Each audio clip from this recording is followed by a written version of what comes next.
All right, so if you remember, we talked about independent events, which meant one event had nothing to do with the other event. A lot of times, an independent event, if you're dealing with like a deck of cards, would be like, hey, what's the probability I pull a king? And you have a 1 in 13 probability of pulling a king. And then you shuffle the cards up. You can put that king back in there, so there's still 52 cards. And you shuffle it again. And then you say, what's the probability I pull a king? And then another king after I've shuffled it. And I did not, I replaced the card. Independent, you replace the event. So the previous event does not interfere with the next event.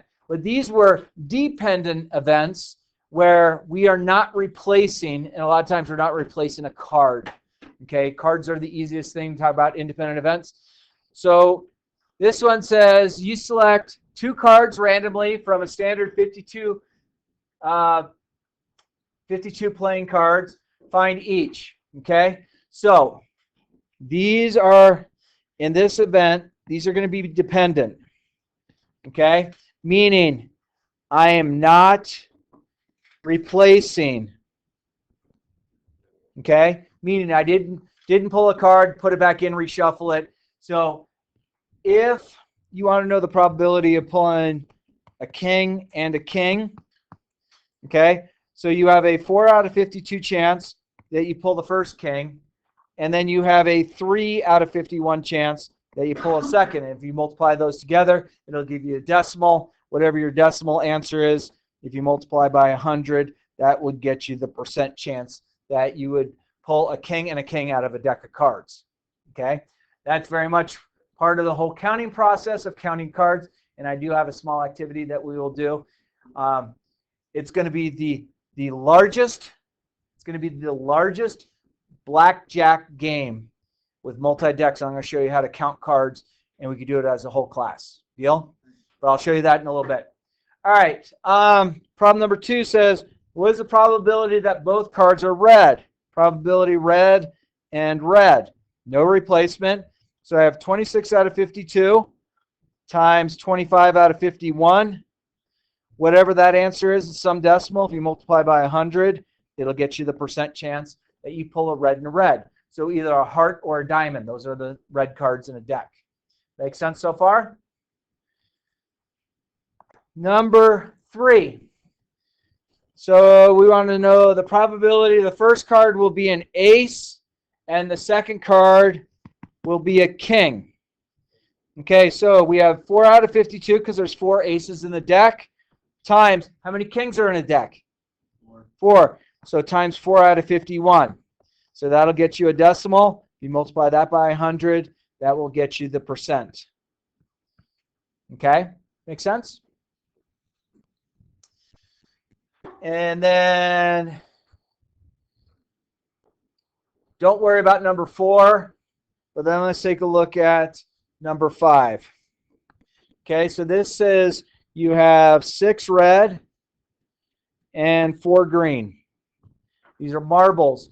Okay, they're in some box or something that we can't see, and so we're going to draw out. So right now we know that we have a total of 10 marbles that are in this bin.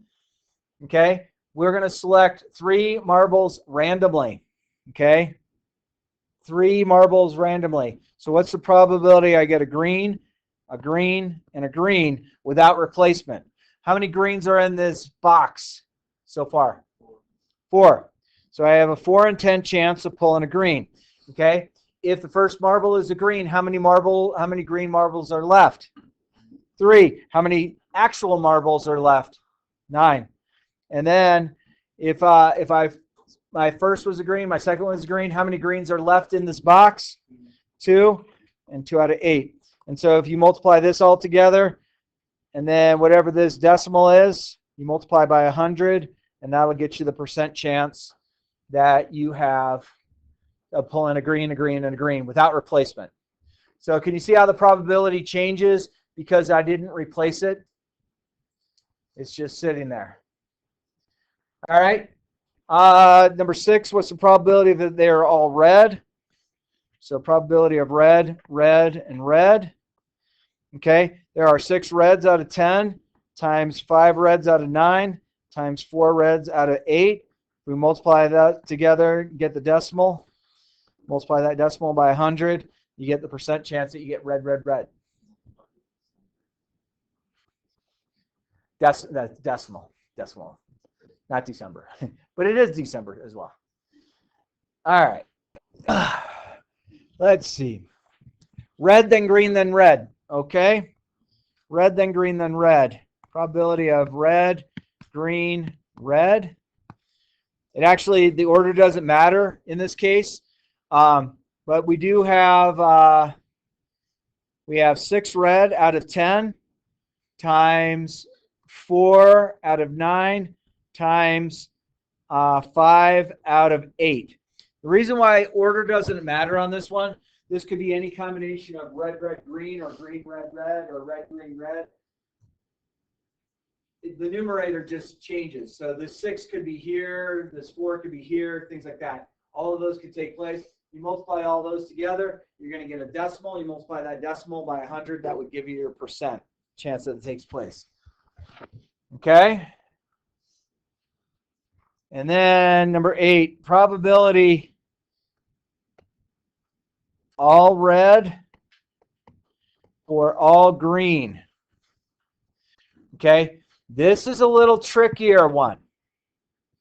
Okay? Because if I'm picking 3 marbles, yes, I could have all 3. Yeah. Go ahead, sorry. Go, you got it. Take a guess at the answer. Okay, what do you think? Wouldn't it be 19.97? This one? Yeah. Number 8? It might be. Hang on, let's see. Because don't you just add the answer from 5 and the answer from 6 together? Yeah. Yeah, that is. Yeah, I like that.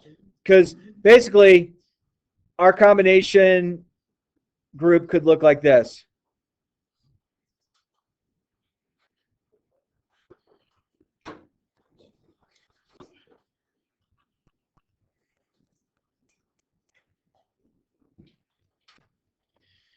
Because on the sheet before this, it said, what is the probability of A or B? It was probability of A plus the probability of B.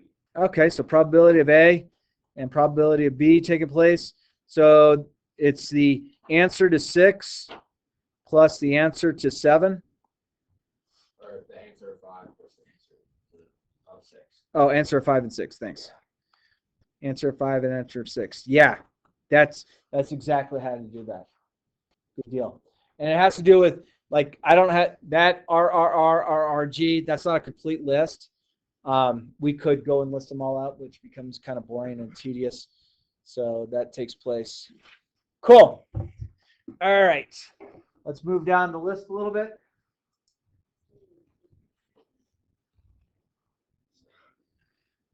All right. A bag contains the following tiles that spell the word tiger, T-I-G-E-R. You only have 5 tiles. Okay. All right. The bag contains following tiles. You pull all 6 tiles. There's only 5 tiles. Okay, so we've misprinted there. So number 10. So what's the chance that we pull T-I-G-E-R? And are we worried about the order? In order. Okay. So you have a 1 in 5 chance of pulling the T out. Then there's 1 I, so you have a 1 in 4 chance because there's 4 tiles left. And then there's only 1 G, so you have a 1 in 3 chance. There's only 1 E, a 1 in 2 chance. Is this 9? Yes, it is. Thank you. Okay. Hey. Hi. Oh, thank you. Do you know he's this teacher? Sunday. I believe he is. Go down. 1, 2. How does he look? He's young, brown hair, kind of receding. I think he's a, that explains about a third of him. He is either the 3rd or 4th classroom across the hallway. Okay. It's Sundyne, right? Yeah. Cool. Yep. So if we multiply this all together, that's 20, 12, or 20, 60, 120. So we have a 1 in 120 chance of this taking place. And then you pull out 3 consonants first, then 2 vowels. Ooh, 3 consonants first, then 2 vowels. Okay, I don't teach English. A consonant is not a vowel. So a vowel is A, E, I, O, U, and sometimes Y, right? I remember that from first grade. I got that answer wrong. Just so you know, in first grade, kid you not, Mrs. Phillips' class, she's like, okay, class, what are all the vowels? And my hand's right up away. And they're like, okay, Chris. I don't know. And then Geneva Wu, who knew everything, like she graduated high school when she was like 2. She's like, it's A, E, I, O, U, and sometimes Y. Very good, Geneva. You're wrong, Chris. And I was always wrong, so I'm still wrong. So this is a consonant, a consonant, a consonant. Okay, so what's the probability we pull out 3 consonants? So there's 3 originally, then 2, then 1, and then I have 2 out of 2 and 1 out of 2. So if we multiply all that together, or 1 out of 1, 1 out of 1. Sorry. So I get 120 on the bottom. 3 times 2 is 6. Times 2, so we have a 12 out of 120. You could reduce that to a 1 in 10 chance that you pull 3 consonants out, then 1 vowel.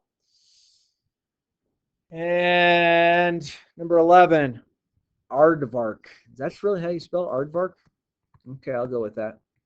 Now let's pretend you cannot decipher the difference between A's and R's. Those are the same. There's no difference when you look at it. It's like a Scrabble board. So we want to see what's the chance that I pull exactly in that order. So I have 1, 2, 3, 4, 5, 6, 7, 8. I have 8 letters. So if I wanted to spell this out identically, I have 3 A's. Any of the 3 A's could go there. Then the next A, and then I have 2 R's. I have 1 D. I have 1 V. I have 1 more A left in there. I have 1 more R left in there. And I have 1 K. Where are you looking? 3, 10, 7, 2, 6, 1, 6. Where's 1 6? Which one? Like it would be instead of Oh, this was for the R. So this was the first A, this is the second A, this is the third A, or 1/3. There is the V, the D, and the K. Okay? All right, that's pretty easy, isn't it? All right. Let's just double check the back page.